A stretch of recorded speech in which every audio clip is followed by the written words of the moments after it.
Folks, it's now my pleasure to introduce to you Dr. David Sheedy from the University of Sydney, and congratulations to David for just completing his PhD as part of the Dairy Up program. David's going to give us a spiel on, I love the title of this, Life and Death in Pasture and Total Mixed Ration Farms, the FAT.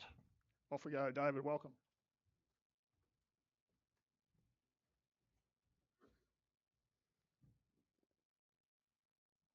G'day everyone. I'm excited to be here today to present to you the work that I've done as part of the Dairy Up program and what was my PhD program as well. Firstly, I need to thank the sponsors for today's symposium and also the Dairy Up program, and of course the people that have helped me along the way, including the supervisory teams of Helen Golder, Jana Garcia and Ian Lane, and also the farmers that have helped with this project. A few of you are here today, so thank you to everyone. Okay, so the presentation today is Life and Death in Pasture and Total Mixed Ration Farms, the FAT. And basically what I'm going to try to do today is present to you some of the challenges that exist as cows age to the system. And in particular, I'm going to try to frame that in a pasture versus confinement housing systems and to see some of the differences that exist between the two. And then I'm going to get into the fat on longevity, which really was the fat of my PhD project, which was a lipidomic exploration of blood fats and age, housing systems, and ultimately the survival of the cow. Very early doors in Dairy Up, before I even became involved, it was recognised that the dairy industry has undergone a massive change within Australia, where more and more milk is being produced in these confinement zero grazing systems. So we thought it was really, really important that as a new research program to identify this changing landscape and make sure that we were on the forefront of it so that we can understand what does it mean to be a cow housed in a confinement system, contemporary confinement system in the Australian dairy industry. So we made sure that we had a balance of both farming systems in our project.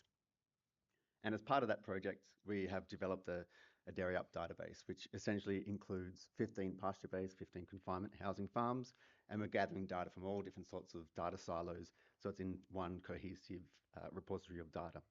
We're currently sitting at around about 175, 200,000 lactational records, and that's just building over time, and the database has been live about 2.5, 3 years now. And so I'm going to use this database to try to show what happens as cows age through the system, to sort of give of what it means to try to enhance longevity or optimize longevity. So this figure here, we've got the green lines are the pasture-based systems, the blue lines confinement-based, and we're looking at a metric called the hazards of pregnancy. So basically, the risk of becoming pregnant within a parity. And what's quite obvious here, and well known from most in the room, I imagine, is that as you move through parities, it becomes harder and harder for these animals to get pregnant. When you're looking at some of the health effects, for lameness, for instance, you can see that you get the opposite effect. You're more likely to become lame the older you are in a farm, and it sort of really ticks up after that third lactation. Mastitis, another issue that increases with parity. And if you look at the scale on the y-axis there, the 1 to 5, this is one that really, really ticks up as you get older. You may also notice that across these three figures, the blue and green lines basically intersect across the pregnancy and lameness, which indicates that there's no real difference between the systems when it comes to those metrics. There is a disparity with the mastitis metric, where the confinement farms are, at least the farms that we've enrolled, are reporting higher levels of mastitis. And some further studies within the University of Sydney with Sam Rowe, and also anecdotally from the farm managers, telling us that it's mostly coliform environmental bacteria that are the cause of these mastitis.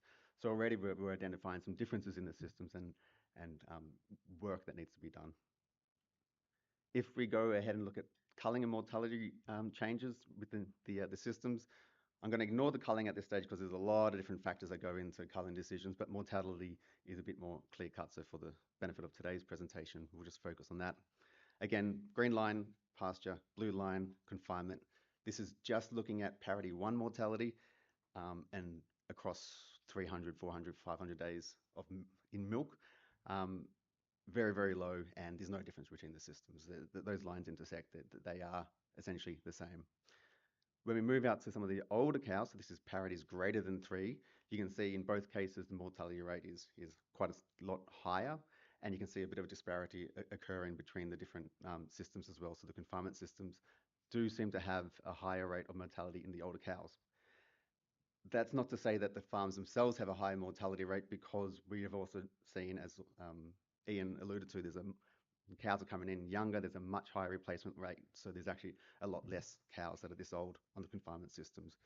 And it's almost a necessity, because it's very hard to run a system where you're having, by 300 days of milk, 10% or so cows dying on farm. It's just not a good place to be in. And so I think across all these little figures is the reality of the situation is that's really, really risky to be an older cow on a dairy farm.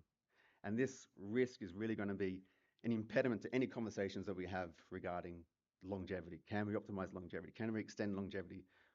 In current good dairy farms at the moment, these older cows are struggling. And so it really begs the question, why? We know a lot about the individual diseases and the reproduction, but we don't really know, and hasn't really been asked yet, what is happening to these older cows that are making them riskier? And that's sort of where we've jumped off from.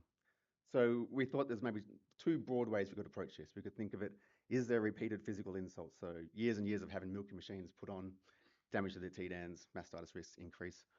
Or can we look at it from the biological perspective? What is happening inside these animals that's making them riskier? And that's the side that we've decided to investigate. So we're really asking, what is the biological process of aging that causes these cows to be risky? And ultimately, what we want to know is, can we counteract that? Can we de-risk the older cows so that we can attempt to optimize longevity?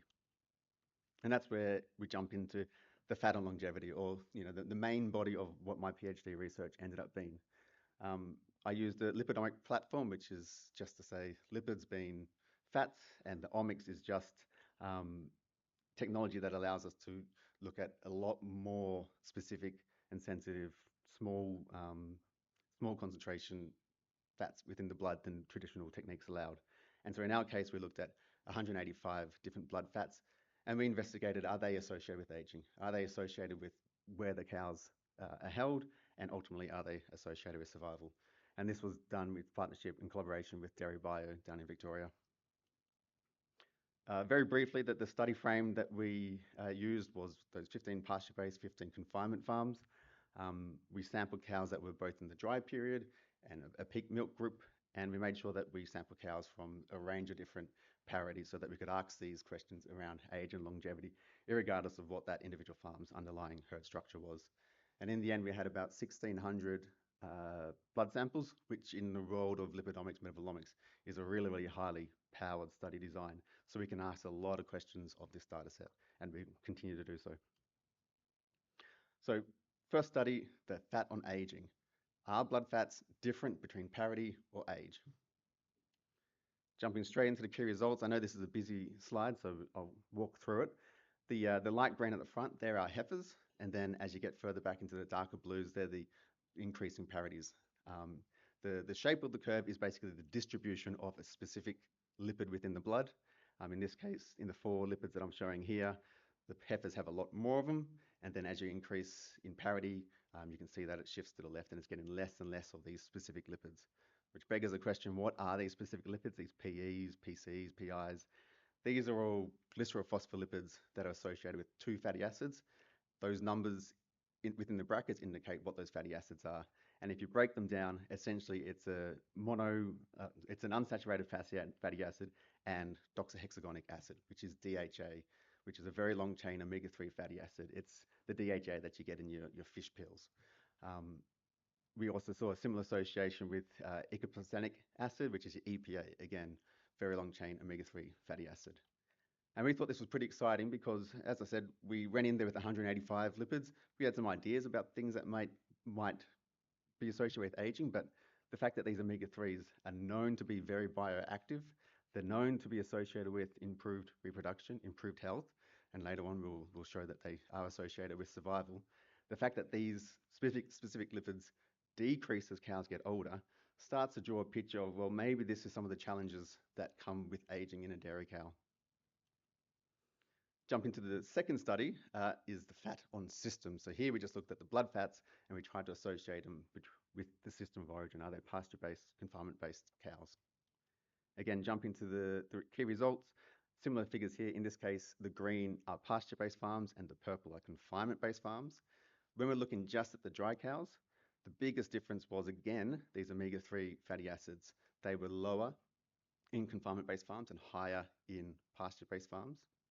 And interestingly enough, when we moved to the peak milk cows, that association still existed. So confinement-based cows had less omega-3, pasture had more, but the omega-6s also popped up. And omega-6s, in a very broad, simplistic way, is to say the omega-6s are associated with pro-inflammatory pathways, omega-3s generally anti-inflammatory.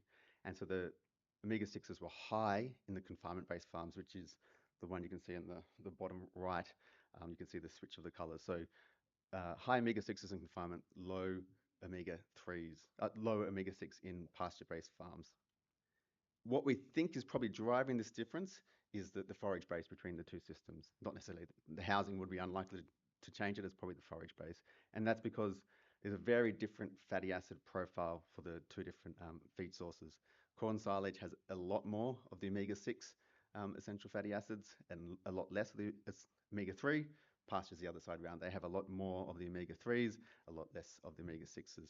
And even though there is a lot of biohydrogenation breakdown of these fats within the rumen, our results would indicate that enough of them pass through the rumen into duodenum, to the liver, into the bloodstream, and it's affecting their lipid profile. Which then takes us to the next question of, is this actually affecting the health and well-being of these animals? Are we addressing the lipid needs, particularly with these farms that are feeding a lot of corn silage? And then the next question is, well, if you're spending years with a high omega-6 pro-inflammatory diet, a low omega-3 anti-inflammatory diet, does this start to explain why we see some disparity in these older cows between the two systems? And the final study I want to talk about is the fat on survival. So ultimately, can we associate blood fats with culling risk or mortality risk on farm? Again, we presented to these models all 185 lipids, and again, it was these omega-3s that were standing up as being the important ones regarding predicting survival. In this case, we've got heifers that were associated with the very long chain omega-3 fatty acids. They were protecting against culling, and also the essential amino acid, the alpha-linoleic acid, was protecting against the parity greater than 3. What does that mean in reality? If we look at this figure here, we've got heifers on the left, parity older cows, parity greater than 3 cows on the right. In the blue line, we're looking at cows that had low omega-3s, and the orange line is cows that had high omega-3s. And in both cases, you can see that that blue line is to the left of the orange, which is essentially saying that these animals are leaving earlier, and they're leaving earlier by about 200 days. So almost an entire lactation difference based on a 50% difference in the distribution of omega-3 fatty acids. So that's a real strong association with those blood omega-3 profiles. So the take home from those 3 fat studies is the phospholipids that are associated with omega-3 fatty acids decrease as cows get older. They're lower in confinement systems, and we think it's probably due to their forage base, and they protect against culling. So animals with more of those omega-3s are more likely to stay in the farm for longer. Mostly because of that second point, where we think that the driving factor is the diet in confinement farms, causing them to have potentially a more pro-inflammatory blood profile. We also think if diet's the cause, then diet can also be the solution to the problem. So as Ian alluded to, maybe switching from cereals to more of a ryegrass base because of the positive fatty acid profile of that feed source, or potentially supplementing with more targeted fats, potentially through the fish industry, which has a lot of waste product, and we know that that is an excellent source of DHA, EPA, and it'll be another great boon for the dairy industry, I think, where we can use a waste product from one industry to create a great nutrient feed source.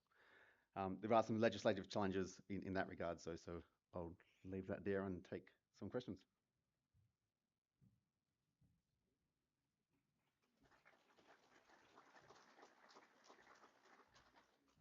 Thanks, folks. Jenny, straight off the bat, thank you.